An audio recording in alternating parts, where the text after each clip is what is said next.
On a bien entendu. Hein, si, j'ai absolument la ref. On a vu les vidéos, YouTube. Allez vous abonner sur la chaîne de TPK. On est parti donc sur du Yoshi du Korin. Je suis pas spécialement surpris. Map qui est très utile. On le rappelle encore une fois pour le Ledge Trap.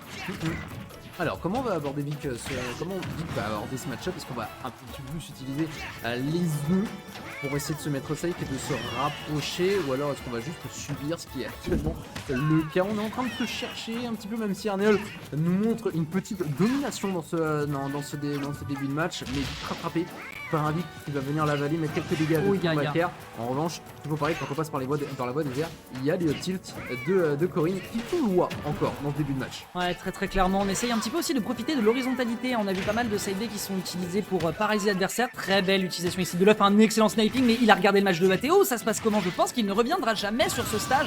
Exactement comme mon père qui disait qu'il partait chercher des clubs il y a 10 ans. Très bien vu ici de la part d'Arneol, un excellent backer quand même pour retrouver Revenge Kill. Vic qui a quand même fait une belle ouverture, mais malheureusement on n'a pas réussi à prendre l'avantage. On reprend les compteurs, les mêmes, et on recommence.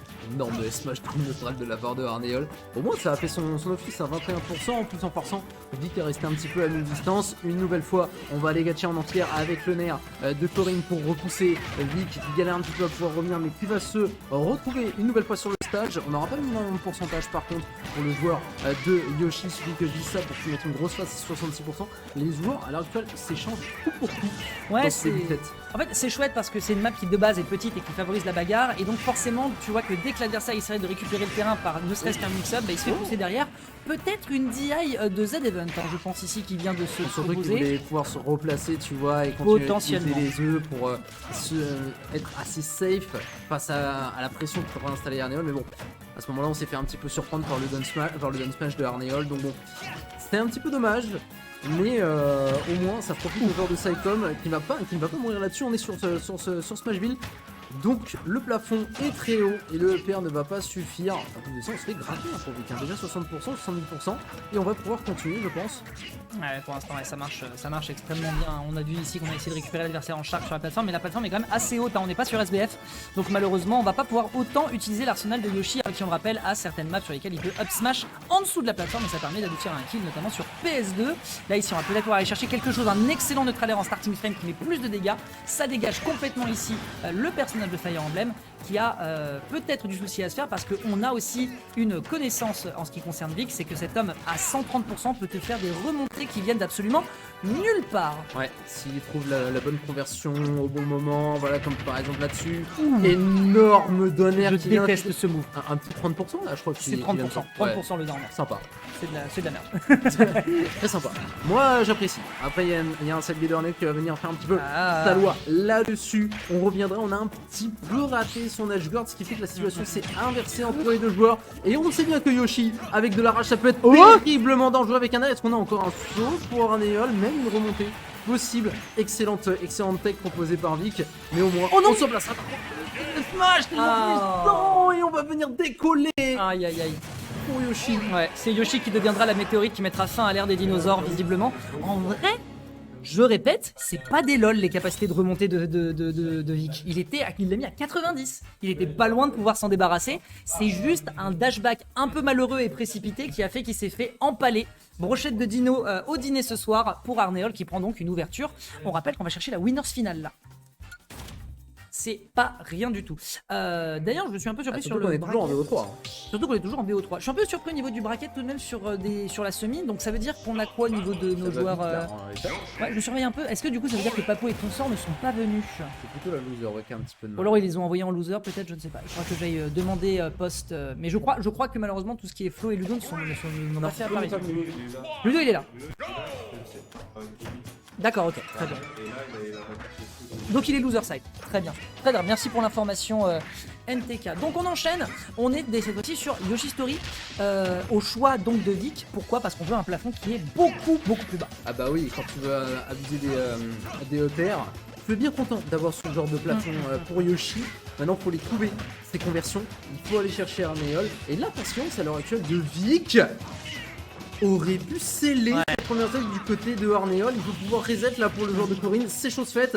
Oh combien on a eu chaud parce qu'on était vraiment très haut. Ouais, c'était vraiment compliqué comme situation. D'ailleurs, il faut savoir pour ceux qui ne sont pas au courant que le down air de Yoshi qu'il utilisait, pour vous dites pourquoi est-ce qu'il l'utilise alors qu'il est aussi haut alors que c'est un down air. Gros coup de nez dans le buffet, on prend cette première stock. Et ben il faut savoir en fait que c'est du knockback progressif le down air et en fait vers des gros pourcentages, il va propulser plus haut que le up air plus rapidement parce qu'il va également faire plus de pourcentage. Donc c'est pour ça qu'il s'en sert. Et en plus ça permet de catch l'air dodge comme c'est un multi-hit. Par contre sacré pic, lui par contre c'est un gros netteur qui monte pas au-dessus, qui va vraiment en dessous. Il va atterrir sur le prochain terrain avec ça.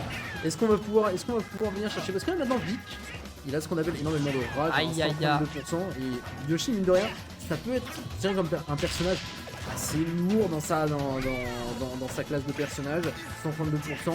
On peut faire même jouer les œufs, comme il est en train de nous le faire, Vic, pour gratter des petits pourcentages sur Arnéol, et bien avec le Dumbo pour se repositionner. Par contre, énorme paire de la part du joueur de Cyclone. Est-ce qu'on peut aller chercher plus loin le joueur de Yoshi? C'est pas le cas. Encore une fois, on se fera avaler. Et Vic qui reprend la mi-distance. Il n'est pas pressé, hein, le joueur de Neptune. Ouais, non, pour l'instant, on est bien à l'aise, hein, bien en eau calme du côté de Vic. On va quand même réussir enfin à se débarrasser de son adversaire ici avec, me semble-t-il, une down throw. Il me semble bien avoir vu le dragon propulser ses colonnes d'eau. On revient sur le bord de terrain ou pas. Malheureusement, ce forward air, le gros nez qui n'arrivera pas à se moucher de l'adversaire. 110% qui sont récupérés ici dans l'échange.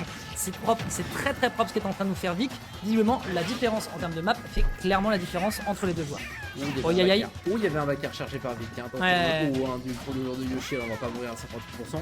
Il faut pas abuser. Mais sur ce genre d'interaction, il faut faire très attention parce qu'on est quand certains backers et qu'il arrive à bien se positionner en landing, ça peut être très dangereux comme celui-là. Un nouveau backer, il va aller chercher le deuxième. On sait qu'on peut abuser un petit peu de la couverture, de la remontée de Yoshi.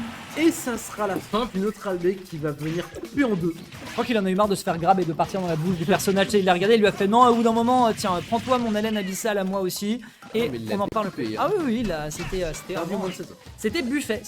Ne faites pas ça chez vous sans l'aide d'un professionnel. Faire into up air, c'est parfait. On prend, on encaisse et on enchaîne. C'est potentiellement la qualification pour Arnéol en direction de la winners finale. On le rappelle, c'est un BO3 ou bien, ce sera Vic qui arrivera à aller chercher l'égalisation. Et clairement, on l'a vu tout à l'heure, sur une petite approximation, il était capable de prendre le score. Donc il y a une égalisation qui peut se profiler potentiellement. Difficile pour s'approcher pour Vic. C'est bon, on trouve encore une ouverture sur Arnéol. Est-ce qu'on peut continuer pour convertir? Non. Dernier arrivera à se repositionner sans reboostage, mais c'est pour mieux se faire attraper sur un anti-air. Vic qui va patienter encore avec un triple pair et le faire. Pas de récupération de stock, certes, mais au moins une énorme pression qui aura changé le mental sur cette dernière stock. Il a bien utilisé les backers également. On rappelle que ça permet de se space, donc ça lui permet de prendre le temps pour revenir sur le bord de terrain. Est-ce qu'on peut punir avec ce down B? Ça va réussir à prendre pas mal de dégâts. Est-ce qu'on peut récupérer ici avec les œufs? Pose encore. L'omelette est prête à cuire et elle va finir par sortir de la poêle, prête à être servie avec un peu de vinaigre et c'est nickel. Belle cuisine ici proposée par Vic. C'est un partout. Les deux joueurs sont au coude à coude pour aller en direction de ce top 3. Belle game, beau set pour un Yoshi qui était vraiment à la maison pour le coup. Sur sa map, et au moins ça aura fait traiter, vu que Vic a beaucoup abusé des forces de son personnage.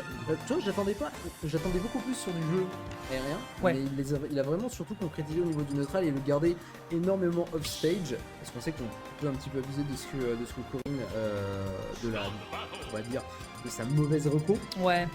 Donc du coup il allait le chercher et c'était parfait de la part de Vic. On l'a attendu là, on l'attendait pas à ce niveau-là. Et pourtant.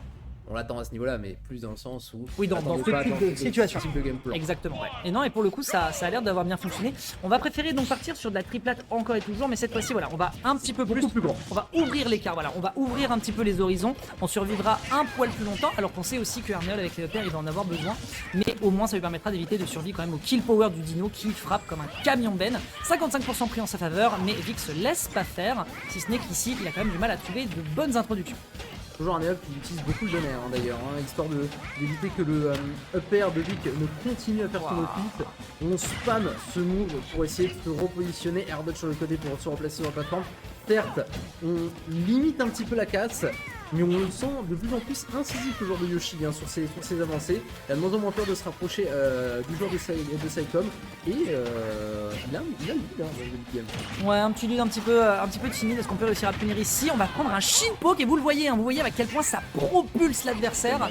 C'est terriblement douloureux pour l'adversaire ici qui va devoir faire très attention parce que les prochaines interactions pourraient être les dernières. Et merci à toi Vic de conclure cette phrase par la réalisation de mon propos. C'est récupéré, on prend quand même déjà 93%, mais après en l'absence de rage, tu le disais tout à l'heure, ça reste un personnage qui a un poids certain, donc il se peut qu'il tienne encore un peu de choc et qu'il puisse gratter avant de se faire sortir. Ouais, 102%, s'il arrive à se sortir de cette situation, il va pouvoir repasser avec ses œufs et continuer à balancer la sauce contre Arméol, le Donner qui va mettre un énorme 30%, et on l'a cherché avec le petit œuf pour essayer de prendre la stock parce qu'on était vraiment très haut en termes de plafond, même si Battlefield c'est très très haut comme map. On aurait pu arnaquer un petit peu le joueur de Cyclone, mais bon, on s'en sort.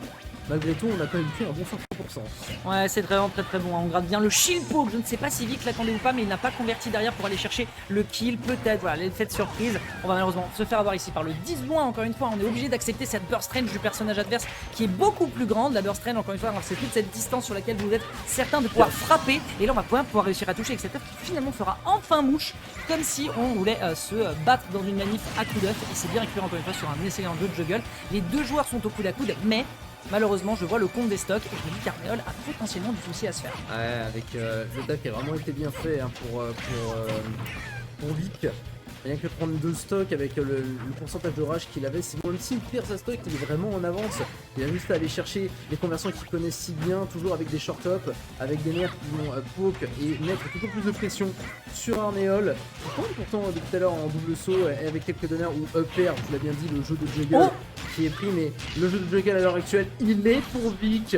Heureusement on s'est replacé pour Arméol, mais ça a été terriblement compliqué. Chaque phase de Vic ramène 60% à la tronche. Mais quelle conversion proposée par le joueur de Neptune. Il nous a dématérialisé ça. Je tiens d'ailleurs à préciser que c'est un 0 to death. Il était à 35% sur le début avec un léger retard et il a fini ensuite par le gratter derrière avec